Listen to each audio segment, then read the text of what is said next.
ROC of Laplace transform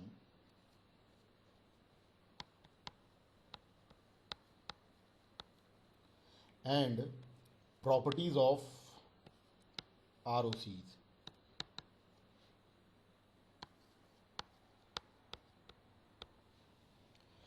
This ROC is region of convergence,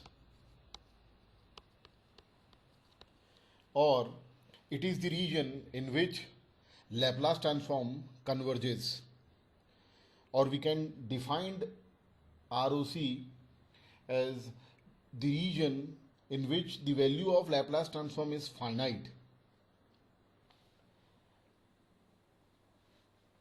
So now let's see the properties of ROC. First property is no pole can exist in ROC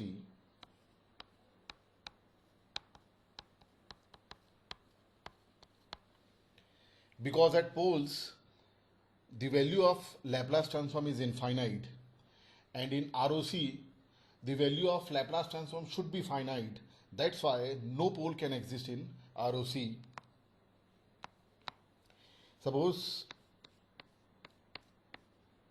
Laplace transform is s plus 3 divided by s plus 1, s plus 2. Here poles are at minus 1 and at minus 2.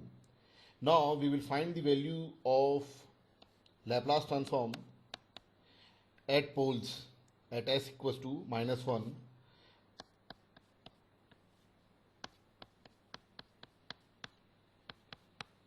The value of Laplace transform here is infinite. So at poles the value of Laplace transform is infinite, hence no pole can exist in ROC. But 0 can lie anywhere in S-plane, it won't affect the ROC, because at zeros the value of Laplace transform is 0 and 0 is finite. Now let's see the next property of ROC. If xt is right-sided signal,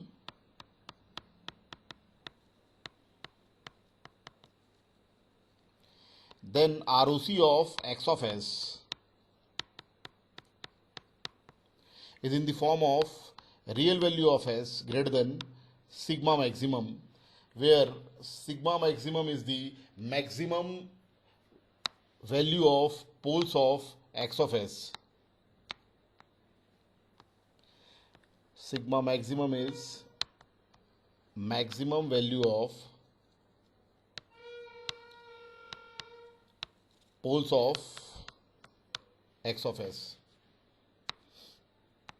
Let's see one example of right-sided signal.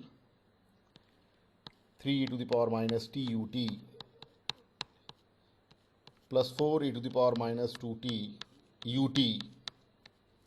Its Laplace transform is 3 upon s plus 1 plus 4 upon s plus 2.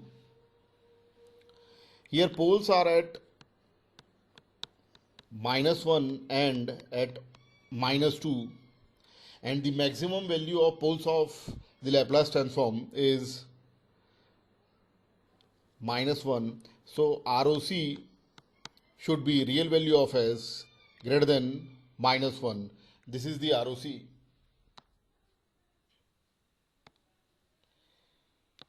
We can draw this ROC in S-plane.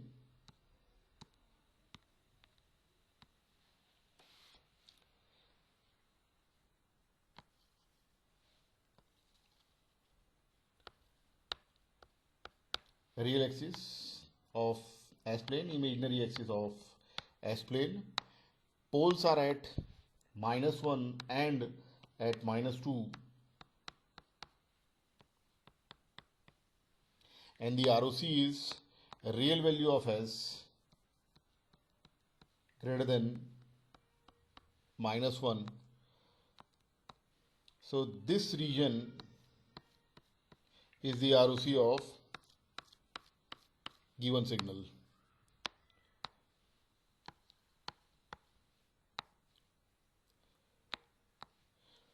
Now the next property of ROC, if xt is left-sided signal, then ROC of x of s is real value of s less than sigma minimum, where sigma minimum is minimum value of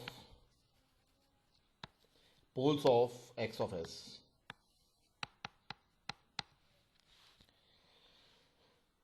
Let's see one example of left-sided signal, that is minus 3 e to the power minus t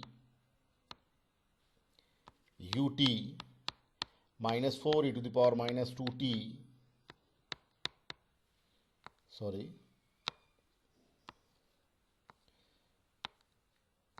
this should be u of minus t, because signal is left-sided signal. Here also signal is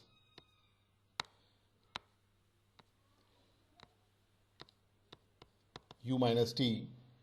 Now the Laplace transform of given left-sided signal is 3 upon s plus 1 plus 4 upon s plus 2.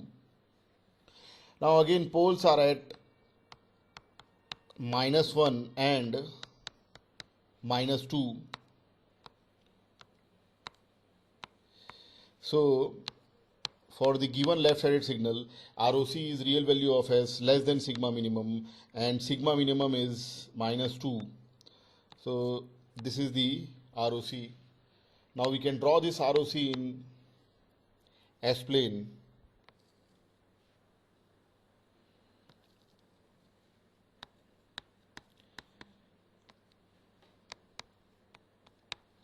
Poles are at minus 1 and minus 2.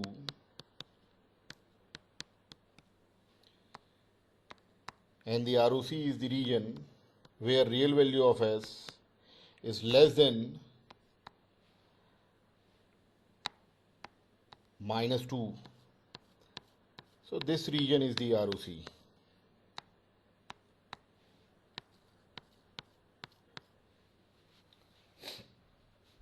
We can also determine the ROC in this way.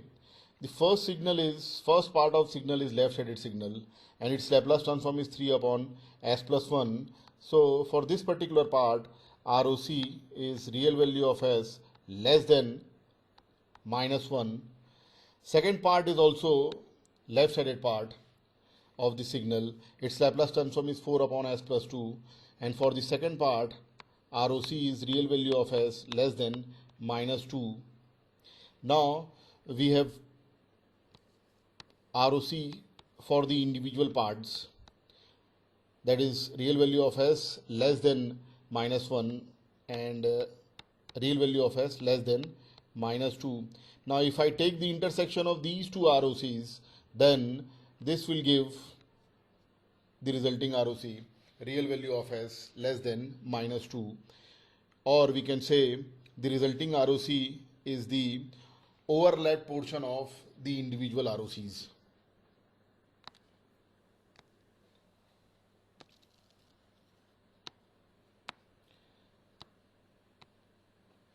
Next property is, if xt is two-sided signal,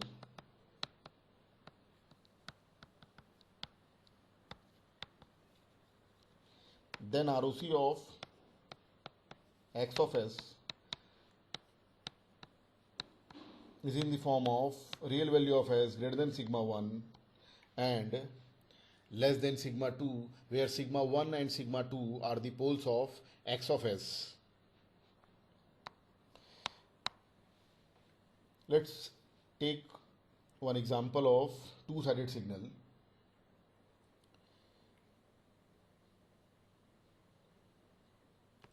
Minus 3 to the power minus t u of minus t plus 4 e to the power minus 2t u t. The first part is left-sided signal and the second part is right-sided signal. Now the Laplace transform of first part is 3 upon s plus 1 and its ROC is real value of s less than minus 1. Laplace transform of second part, that is right-handed part, is 4 upon s plus 2 and the ROC is real value of s greater than minus 2. Now if I take the intersection of the two ROCs, then this will give the resulting ROC, that is real value of s greater than minus 2 and less than minus 1. It means if xt is two-sided signal, then ROC of x of s lies between two poles. Now we can draw this ROC in S-plane.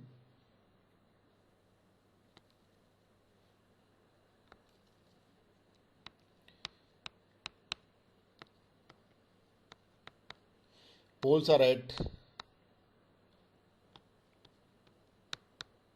minus 1 and minus 2. For the left-sided part, ROC is real value of s less than minus 1.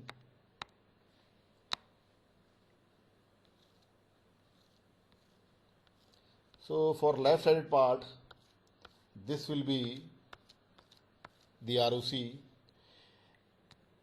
and for right-sided part of the signal, ROC is real value of s greater than minus 2. So this part is the ROC for right-sided part. Now the resulting ROC is the overlap portion between minus 2 and minus 1. So resulting ROC is real value of s greater than minus 2 and less than minus 1. If we find the ROC of composite signal, then there must be overlap portions, and overlap portion will be the resulting ROC. For example, if I take the signal like this, the right-sided part of signal is e to the power minus t ut, and the left-sided part is minus 4 e to the power minus 2t u of minus t. Then its Laplace transform is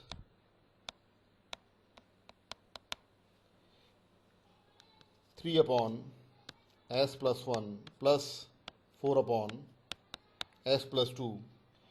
Now for right-sided part, ROC is real value of s greater than minus 1, and for the left-sided part, for this part, ROC is real value of s less than minus 2. Now if I take the intersection of these two ROCs, then there is no intersection between the two ROCs. This is null. Intersection of real value of s greater than minus 1 and real value of s less than minus 2 is 0.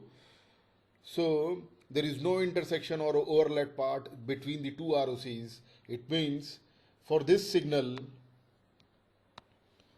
for this particular signal, Laplace transform does not exist. So if we have composite signal, then there must be overlap portion, and that overlap portion will be the resulting ROC. Now let's see the next property. If ROC of x of s is in the form of real value of s greater than sigma maximum, then signal xt is causal signal in time domain. Causal signal means signal is 0 for negative time.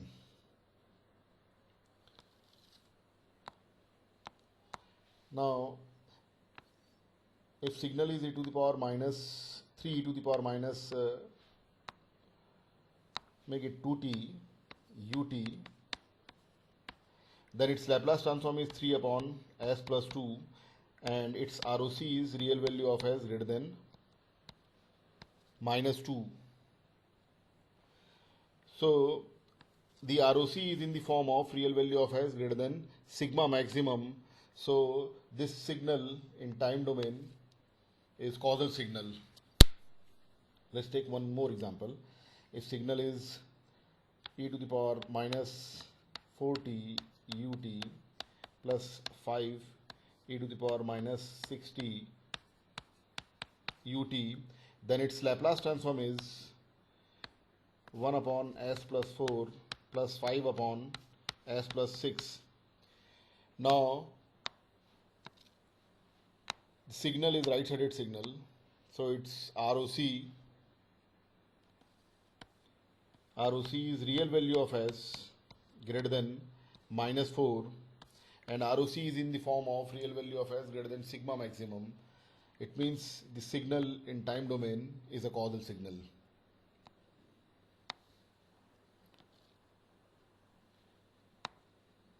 Now the next property,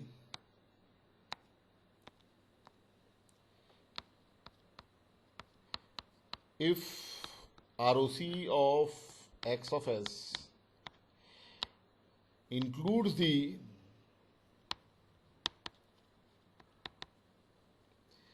imaginary axis of s plane,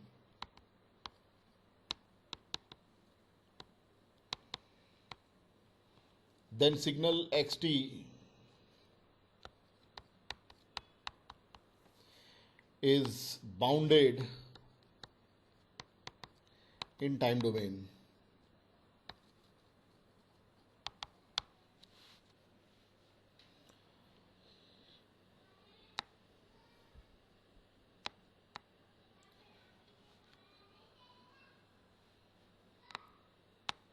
For example, if signal is e to the power minus 3t ut, then its Laplace transform is 1 upon s plus 3. Signal is right-sided signal, so its ROC is real value of s greater than minus 3. Now if I draw the ROC in s plane,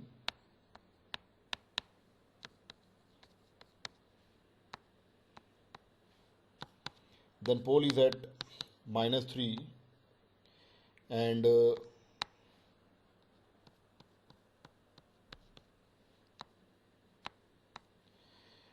this region is the ROC, and this ROC is including the imaginary axis of S plane. It means the signal in time domain is bounded. Let's see one more example of this. Suppose signal is minus e to the power 3t u of minus t. Its Laplace transform is 1 upon s minus 3 and the signal is left-handed signal, so its ROC is a real value of s less than 3. Now if I draw the ROC in S plane,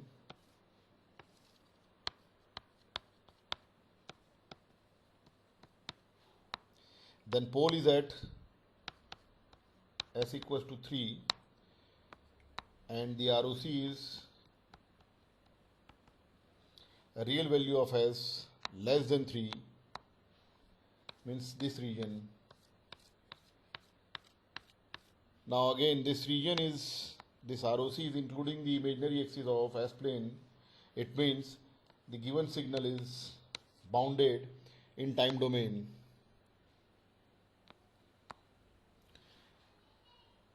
Now suppose signal is e to the power minus e to the power minus 3t u of minus t, then its Laplace transform is 1 upon s plus 3.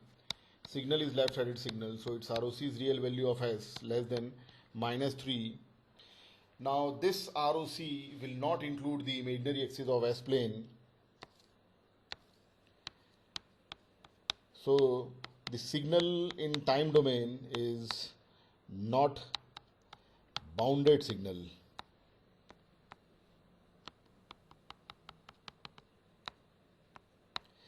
This region is the ROC, and this ROC is not including the imaginary axis of S plane. So the signal in time domain is unbounded signal. Unbounded signal means the value of signal is infinite at any time, and bounded signal means the value of signal is finite for all time. Now the next property is the combination of fourth and fifth property.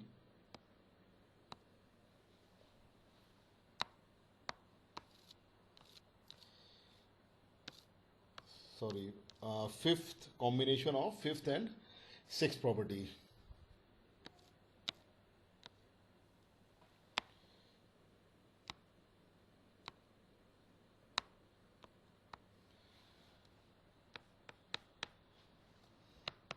If ROC of x of s is a real value of s,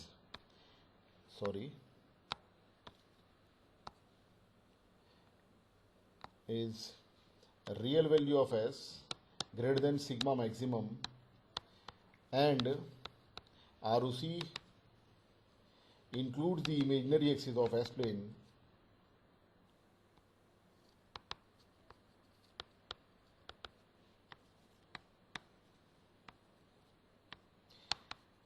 then signal xt is causal and bounded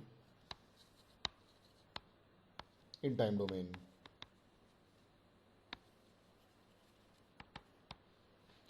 This condition is possible only if all the poles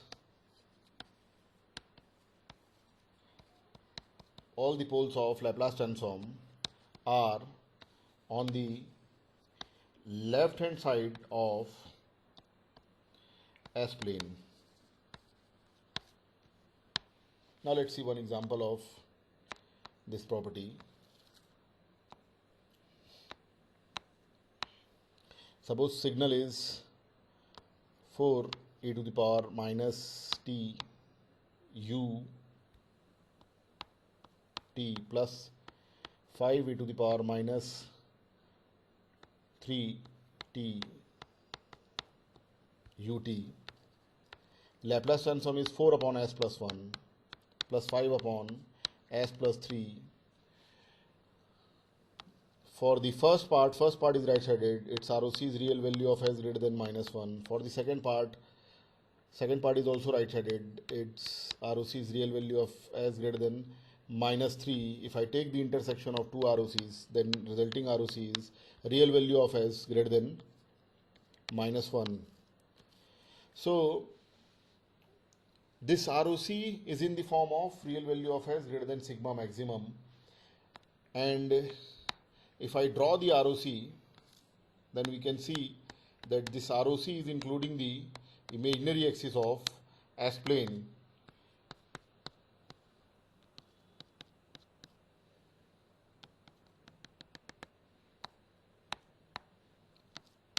This part is the ROC, and the ROC is including the imaginary axis of S plane. So this ROC is satisfying the two conditions, that real value of s greater than sigma maximum and the ROC is including the imaginary axis of S plane. It means the given signal is causal and bounded in time domain.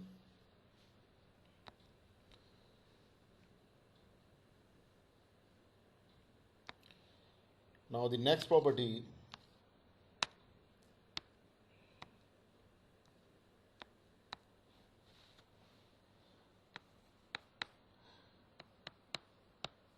two or more than two signals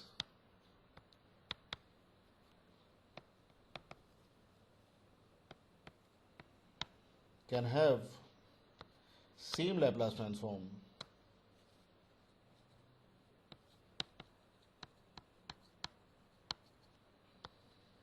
but different ROCs. Suppose signal is e to the power minus 2t ut. This is right-sided signal. Its Laplace transform is 1 upon s plus 2.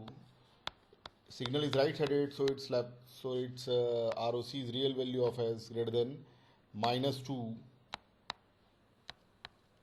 Another signal is minus e to the power minus 2t u of minus t. Its Laplace transform is 1 upon s plus 2. Signal is left-sided signal, so ROC is real value of s less than sigma minimum, and sigma minimum is minus 2.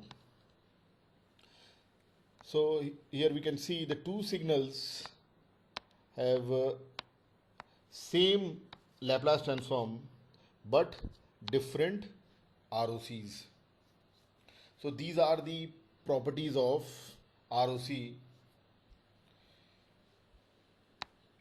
Now let's solve one problem in which we will use the properties of ROC.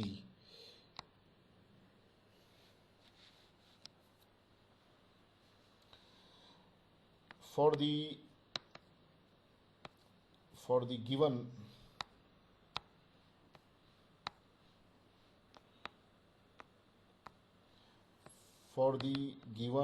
pole zero distribution,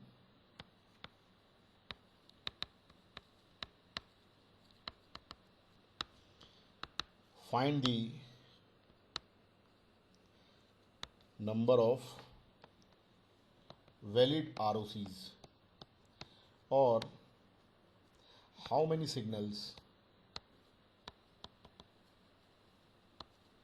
can have pole zero distribution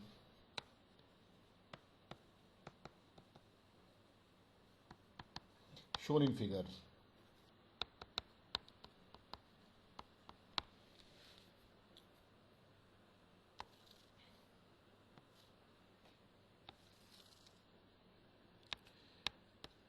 This is real axis of S plane, imaginary axis of S plane, and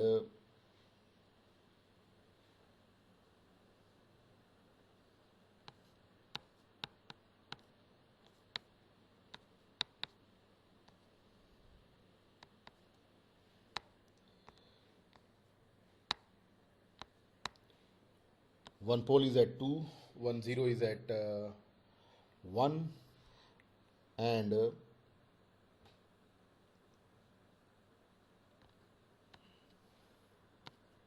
two zeros are at plus j and minus j.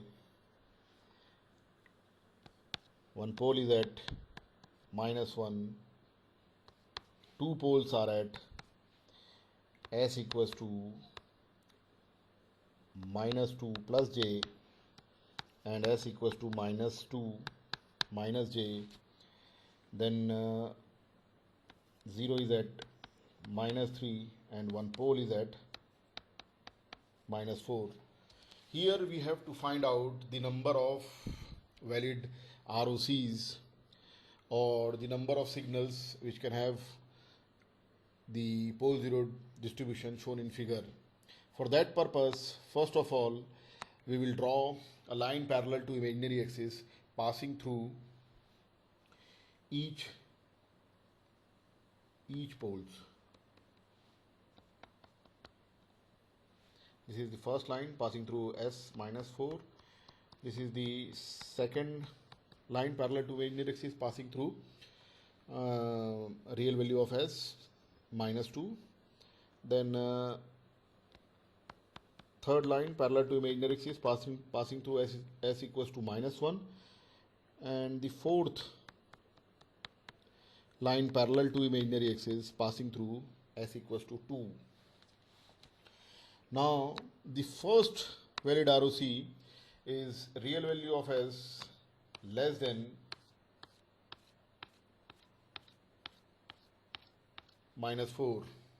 This is the first valid ROC, real value of s less than -4, first ROC. For this ROC is not including the imaginary axis of S plane, so signal is unbounded, and this ROC is not in the form of real value of S greater than sigma maximum, so the signal is not causal, and basically the signal is left-sided signal for this ROC. Now the second ROC is real value of S greater than -4 and less than -2. See, the position of 0 will not affect the ROC, so ROC can include the 0. We don't have to bother about zeros. This is the second valid ROC, that is real value of S greater than -4 but less than -2. This ROC is again not including the imaginary axis of S plane, so signal is unbounded in time domain, but the ROC is in the form of real value of S greater than sigma 1 less than sigma 2. It means the signal in time domain will be the two-sided signal. The third ROC is real value of S greater than -2 but less than -1. This is the third valid ROC. This ROC is real value of S greater than -2 less than -1. Again, this is the third valid ROC. This one is second valid ROC. The third ROC, real value of S greater than -2 less than -1, is unbounded signal in time domain because it is not included in the imaginary axis, and signal will be the two-sided signal. Next valid ROC is real value of S greater than -1 less than +2.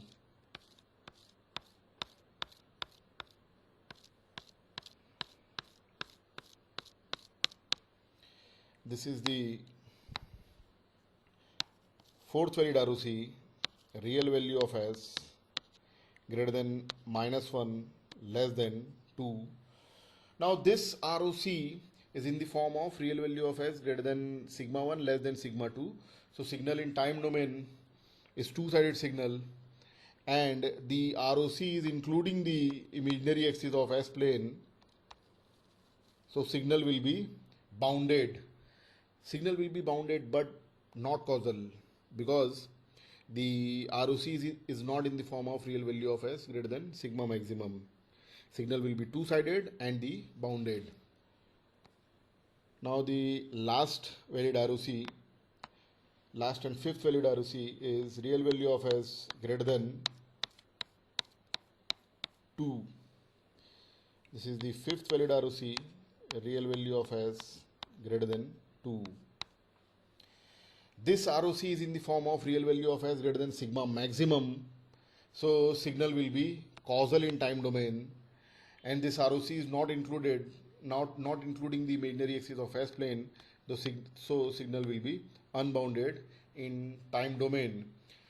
Here we can see one pole is in the right hand side of S plane. That's why we don't have the ROC for which signal is causal and bounded in time domain. If signal has to be causal and bounded in time domain, then all poles must lie on the left hand side of S plane. So for the given pole zero distribution, we have 5 valid ROCs. So in this lecture we have discussed ROC of Laplace transform and properties of ROC.